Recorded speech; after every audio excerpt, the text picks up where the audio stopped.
बाबा बाबा बाबा ऐका ना, तुम्ही तुम्हाला तुम्ही तुमच्याकडे एखादी विधी असेल किंवा काहीतरी मार्ग असेल ज्याच्यामुळे मी अंबिकाला बघू शकेन किंवा ऐकू शकेन तर. नाही अथर्वा, आत्ता या घडीला मंजिरीला अडकवण्यासाठी पिंजरा बनवणं हे जास्त महत्वाचं आहे. हो मला कळतंय ते, आणि मी तुम्हाला शब्द देतो की त्याकडे दुर्लक्ष होणार नाही. पण बाबा खरंच वेळ नाही अथर्वा, समजून घ्या. मंजिरी आत्ता भ्रमात आहे. तिला असं वाटतंय की आपल्याकडे रुद्रकेतूच्या अस्थी आहेत म्हणजे आपलं कोणीच काही वाकडं करू शकत नाही, आपला अंत घडवून आणू शकत नाही. पण हा भ्रम मीच तिच्या मनात निर्माण केलाय आणि तो फार काळ टिकणारा नाहीये. तिला सत्य कळायच्या आत आपण रुद्रकेतूच्या अस्थींचा पिंजरा बनवायलाच हवा, आणि तो आजच बनवायला हवा. आता या घडीला कर्तव्यालाच महत्व द्यावं लागेल, भावनांना नाही.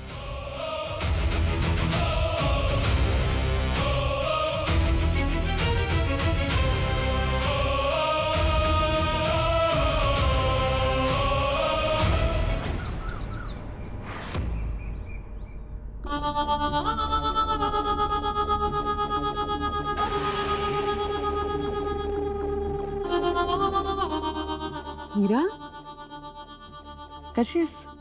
काय काम आहे तुझं? तू माझी अट मान्य केल्यापासून इतकी खुश आहे ना मी. ए मला सांग, आपलं काम कुठवर आलं? काय? सारखं काय काय काय काय जसं की तुला माहितीच नाही.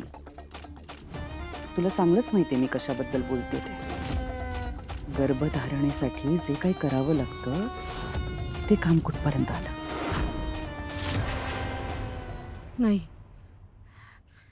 ते शक्य नाहीये. का? अच्छा अच्छा अच्छा, पिरियड सुरू आहेत का?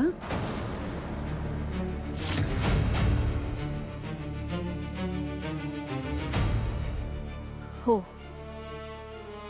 बर. मीरा, एक गोष्ट लक्षात ठेव हं.